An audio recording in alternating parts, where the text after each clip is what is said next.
Hey guys, welcome back to my channel. Hope you're all doing really well. Today I wanted to do a video all about the different beauty treatments that I do. I want to talk about everything from my face to my body to hair, nails, and everything in between that I can think about that I do. I want to start by saying this is in no way to promote any of these things. I want to be very clear with that this is just stuff that I do for myself, that I like to do, that I feel really good when I do, and it's in no way, shape, or form me promoting any of these things or, saying that you have to do these things. Nobody has to do any of this stuff. I think everyone has the right to do what they want to do with their own body. It's your body, it's my body. As long as you're being safe and you're doing it for the right reasons, so that you're not doing something out of peer pressure or because someone else told you that they would want you to do XYZ or that you would look better if you did something like that. It has to come from you and from your own, heart. And I think it's really important to not judge people based on what they want to do. If they want to go do something, I don't understand why people judge others on what they choose to get done, because it's their body and their decisions. I just want to share this stuff with you because I consider you guys my friends. I want you to know what I do, so if you see something different or whatever, you don't feel like you're missing out on something, and maybe it could be helpful. Maybe you've thought about doing something. I want to give you my opinion, and just talk about the things that I do, and hopefully some of you guys might find it helpful. I have seen quite a few requests for this type of video, so I just wanted to sit down and have a very open and honest conversation with you. Again, I have talked about these things in different videos, but I just wanted to put this all in one place so that you guys can refer to this video if you do have questions. Let's first talk about filler. So I told you guys last year in the summer that I had gotten a little bit of filler in my lips. It was mostly to correct the asymmetry in the top of my lip, and also my bottom lip was a little bit asymmetrical, and that's completely natural and normal. A lot of people have that, but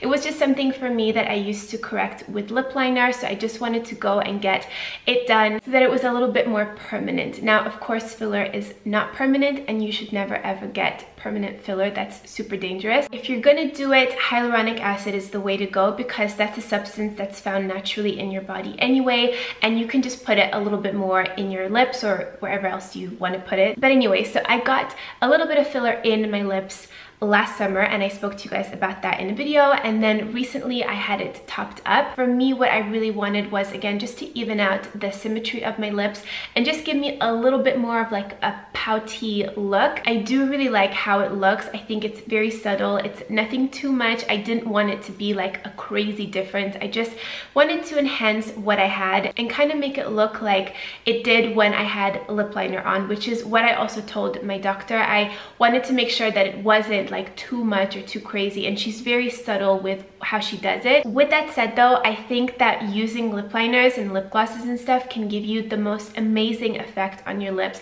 without any filler. So even now that I have a little bit of filler, I still like to outline and kind of just overdraw a little bit on my lips to give it a bit of a poutier look. So if you want a little bit more of like a pouty look to your lip, but you are not sure if you want to do a filler, then definitely just using some lip liner and some lip gloss or lipstick can make the biggest difference to what your lips look like. I'll just tell you a little bit about the procedure and how it was for me. So I did get a little bit of numbing cream, which feels super weird. It's kind of like tingly, and then you feel a little bit swollen. But anyway, when they go in, you do feel it a little bit. It's not completely painless, but it's not unbearable. It's kind of like an in-between type of pain. It definitely does swell up quite a lot, which at the first time that I did it, I was so scared. I thought like, oh my god, what have I done? But then it does go down. It takes a few days, and then they will like settle, and then it lasts for about a year. It depends on what type of filler you get, but it's about, let's say, like 6 months to a year. I would say something that's really important is, of course, to do lots of research on the doctor that you choose to go with.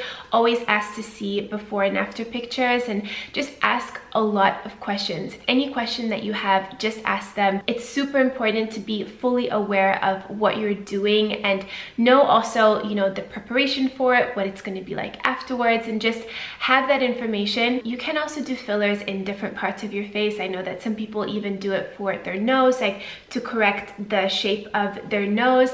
I personally have not done that, and some of you guys have asked me if I've done a rhinoplasty or nose job. Sometimes I'll see comments saying that I've done my nose nose under certain videos. I think it all has to do with how I contour my nose, if I have contoured my nose or not. But I sometimes put a little bit of bronzer or contour just here on the sides, and then it looks a little bit slimmer. But no, I have not done anything to my nose. Again, I don't think that there's anything wrong if you do want to do your nose. I have friends that have done their noses and they look beautiful. Whatever makes you feel good at the end of the day, you do you. Next, let's talk about Botox. So I have talked about this in a few of my previous videos, and I have shared with you guys that I do a little amount of Botox right here between my brows in my glabella lines. I think that's how you say it. I actually call it baby Botox because it's a very, very small amount, and it's there to prevent me from frowning and making these lines over here. They're called the 11 lines as well. Some people have 2 lines, some people just have 1. I do this for preventative reasons because I don't want this line to deepen and to form a crease over, you know, the next years of my life, because once you already have the wrinkle there, it's very difficult to remove it. So a lot of serums and creams and things, they claim that they can remove wrinkles, but the only thing that's really going to remove a wrinkle is either if you stretch the skin or if you fill the skin and you fill that area to plump the wrinkle back. So obviously the more time your skin is creased in a certain way, the quicker it will actually form that crease mark permanently. So what Botox does is that it relaxes the muscle so that it prevents me from making the movement in the first place, which will then prevent the crease from happening. So I definitely don't want to have that crease get permanent here and just have me looking angry all the time. That's not what I'm going for, and so a little bit of Botox there helps to prevent that from happening. The topic of my face, let's talk about microblading. So I have done microblading before. This is also something that I've talked to you guys about. I've showed videos of this. I do it with Nez Hassan, who is the queen of microblading and the queen of brows in general. She is incredible. She's super talented. She lives in London and that's where she has her salon. I've done it now 3 times, and my skin tends to lean a little bit more on the oily side, especially around my forehead. So if you do have a bit more of an oily skin, the pigment doesn't stay as long as if you had more dry skin. So just keep that in mind. You might have to go back for a few touch-ups, but for me it's so worth it. I love having my brows done, and I think that they just shape your face so beautifully, and they can really like lift your face and just frame your eyes really nicely. So waking up and having your brows almost 100% done is incredible. I still do fill them in a little bit, as you guys would have seen from my makeup videos and things, but you know, just in general, they're so much better. And the way that Nez does the microblading, she does these very fine strokes of hair. It's not a shading where it looks like brow powder. It's very individualized, and she's just so talented. Moving on to my eyes. A lot of you guys have asked if I do eyelash extensions, and no, I don't. I have thought about it in the past, but I still haven't tried it. I might try it in the future. If so, I will of course let you guys know, but so far I have not done anything to my lashes. Next thing on the topic of my face, I want to talk about skin and what I do for my skin. So of course I have a skincare routine that I stick to morning and night. I think that's one of the most important things when it comes to your skin and your face. And of course diet and drinking lots of water and all of those things are really important as well. I do like to go for facials though, because there are certain things that I just cannot do at home that a facialist or an esthetician could do. And on that note, when I do go for facials, I want them to be a little bit more intense. I don't want them to just do like a scrub and a cleanse and things like that that I could do at home. When I go for a facial, I want them to use tools and treatments that I don't have access to. So I want to really like get the most bang for my buck. I think Hydrafacials are one of the best facials out there in terms of the tool and the technique that they use. It's a little machine that blasts water onto your skin and it helps to resurface the skin. It removes impurities, but it also is infusing your skin with lots of good nutrients and ingredients that your skin cells love. The result is just a lot more smooth skin. It's super exfoliating, and your skin also looks nice and plump and hydrated afterwards, which is amazing. And then at the end of the facial, you can actually ask to see this little tube that all of the dirt will have collected into. And sometimes it's crazy how much stuff is on your skin. You think that your skin is clean, and then you look at that and you're like, but I think it's really cool that you can see that. So Hydrafacials are amazing. Another thing that I love and that I think is really, really helpful is microneedling. So microneedling is a little bit more of an intensive treatment.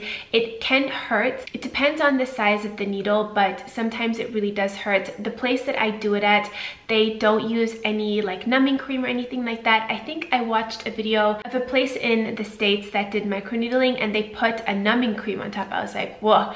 I would love that if they did that at my facial place, but they don't. Anyway, it's a little device with these small needles at the end that kind of rotate, and when it's applied to the skin, it makes these little micro punctures in your skin, and that triggers your body to send white blood cells to that area and to repair the skin. So if you have scarring, for example, or discoloration, but especially scarring from like acne or anything like that, it's an amazing way to help to smoothen the skin and just to build new skin on top of that scarring, because with scars you really first have to break down that tissue. It's also a great way to help your body to produce more collagen, which is what keeps our skin nice and firm and tight and lifted, and it has a host of other benefits as well. I would highly recommend looking into it. If you guys haven't heard about it already, I've talked about it a few times on my channel before. I do microneedling, let's say every few months. It's not something that I do every single time that I go to my facialist. Hydrafacials are something that you can do pretty often, but the microneedling, I think, as it's a little bit more of an intensive treatment, I would reserve it for maybe like 6 times per year or so, like every other month or every 3 months, every 4 months. It is really incredible though, and it definitely has an effect on the skin. It's no joke. It's really intense and it works. I have also experimented with acid peels before, which is also quite an intensive treatment, but it's literally this very intense treatment that they put on your skin. You only have it on for a few seconds and then it really starts to tingle and burn. They take it off and you leave the dermatologist office. You're just a little bit red, but over the next few days your skin starts to peel and your whole face will peel. You kind of feel like a snake kind of shedding their skin, and that's what it felt like for me. I have done it 2 times in the past, and this is something that I would only do once a year, and preferably in the winter time when you're not going to be, you know, in the sun too often, because it does make your skin super sensitive to sun. You have to make sure that you wear a really high SPF afterwards. But again, an acid peel is an amazing way to help to brighten the skin, to get rid of scarring. If you have hyperpigmentation, laser is another pretty popular treatment for the face. I've only done laser once and I wasn't the biggest fan. It could have been the place that I went to, but I know if they're done right, it can be very helpful on the skin. Again, there are different variations of laser treatment. Some lasers, I think it's called fractional something, I will put it here, but that one is a super intensive treatment, and I think you also shed all of your skin when you do that. I know for people who have suffered with a lot of acne and they have really deep scars, laser can be very helpful for that. I recommend that if you hear anything that could be of interest to you, then definitely do lots of research on the side on your own. There's so much information to all of this stuff that I'm sharing with you guys, and for me, just hours and hours of research that I've done on my own that would just be impossible to completely condense into one video. So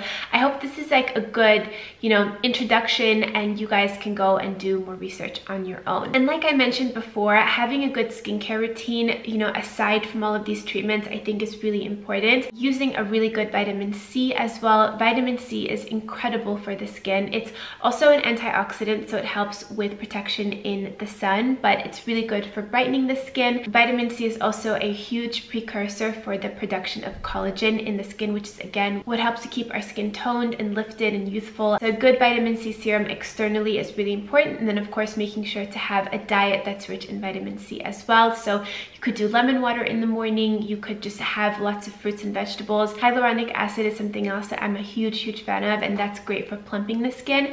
And then retinol. You can get retinol that's either over the counter or you can get a prescription strength retinol. So retinol retinol will basically go into your skin and help it to turn over faster. So as we age, our cell turnover gets slower and slower, and what retinol will do is it'll go in there and just rev everything back up, and it will help for your body to push out the new, fresh, clean, youthful, happy skin cells from underneath to the surface, and that is really good for your skin. And retinol is not only really good for fine lines and wrinkles and just preserving the youthfulness of your skin, but if you have acne prone skin, oily skin, that is something else that could be really, really helpful. And then on top of that, SPF. SPF is so important when it comes to skin health, especially if you are going to be doing these other treatments, you know, these more intensive facials or using serums and things like retinol. You want to make sure that you are protecting your skin from the sun.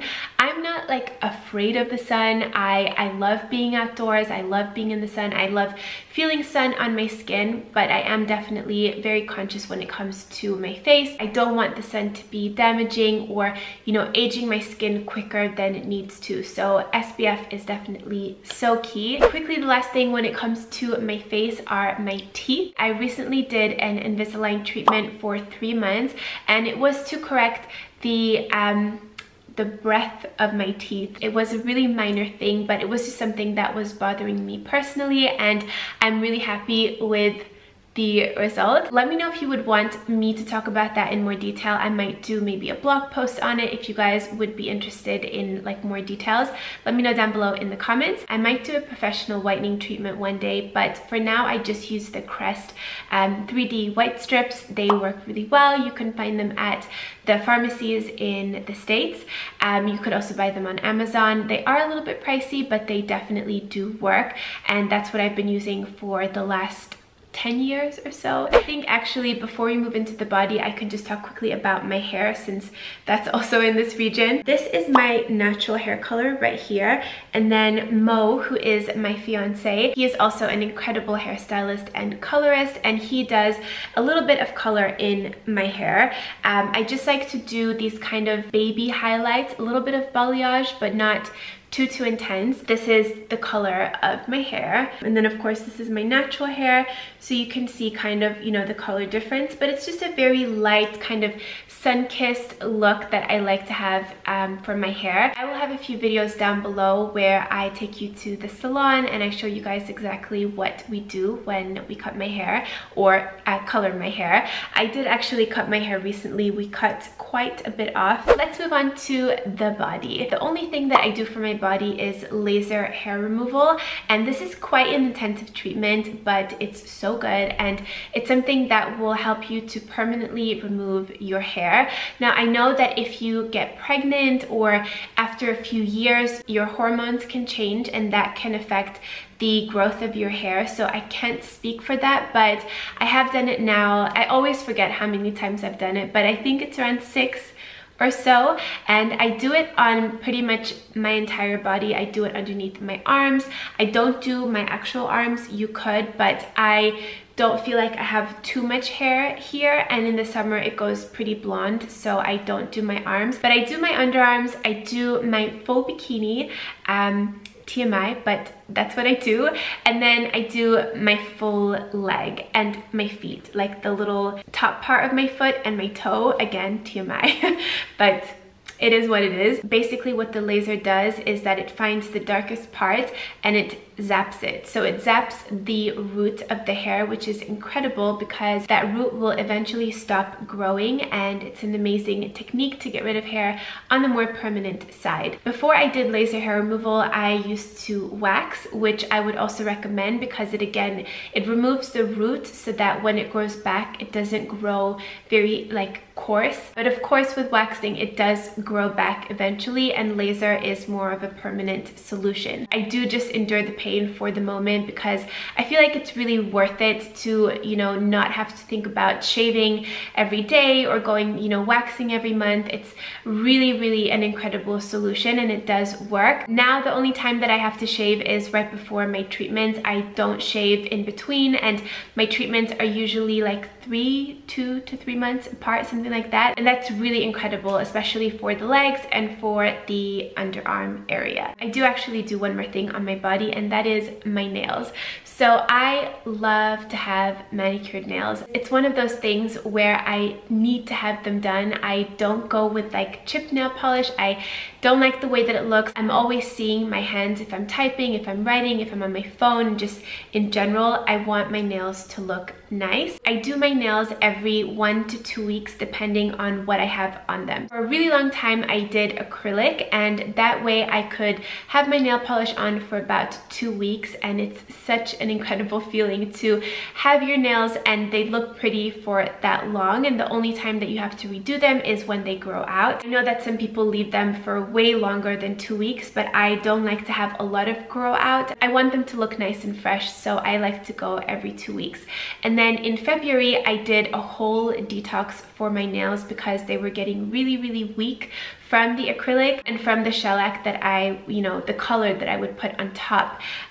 It does make them nice and hard like that. So when I did my little detox, I took everything off and I was just nourishing them with oils that I had at home, and then eventually I got a nail polish that was free of a lot of the more harsher chemicals and things that they put into nail polish. I wore that. You know, as with traditional nail polish, after a couple of days it starts to chip, and then you have to redo it and redo it and redo it, and it's just so time consuming. So I ended up taking it off, and I was just having my nails nourished with different oils and things like that. I had a nice little break, and then I went back and I just did the shellac. So not with the acrylic underneath. Shellac is basically kind of like, it's not a permanent nail polish, but it doesn't chip.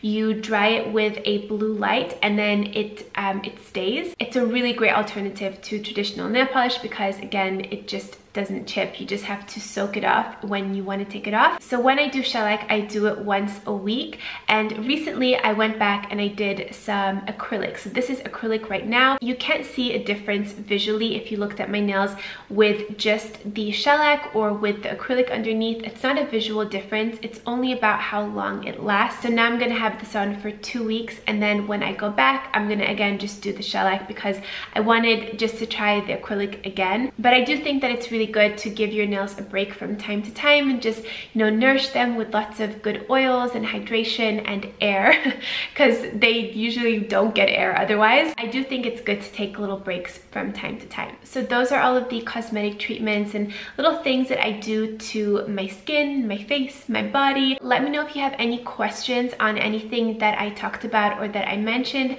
Let me know below in the comments. And again, I would just highly recommend to do more research into any of these things that, you know, might be of interest to you. Always make sure to go to somebody who is professional, who is experienced, who has photos to show you of whatever treatment that you want to do, whether if it's your nose, if it's something on your body, if it's even just skin. I think it's really important to see the work of that doctor so that you feel like you're in hands that you can trust. This is your body, it's your only body, and it's really important to not take any shortcuts or to try to save money or to find, you know, like loopholes or anything like that. Be really careful and do it for the right reasons. Again, don't ever do something because someone else has told you to do it or because you would look pretty like that. It has to be truly your own decision and come from your own heart and will have to make you happy, not anyone else. Thank you guys so much for watching this video. I really hope that you enjoyed.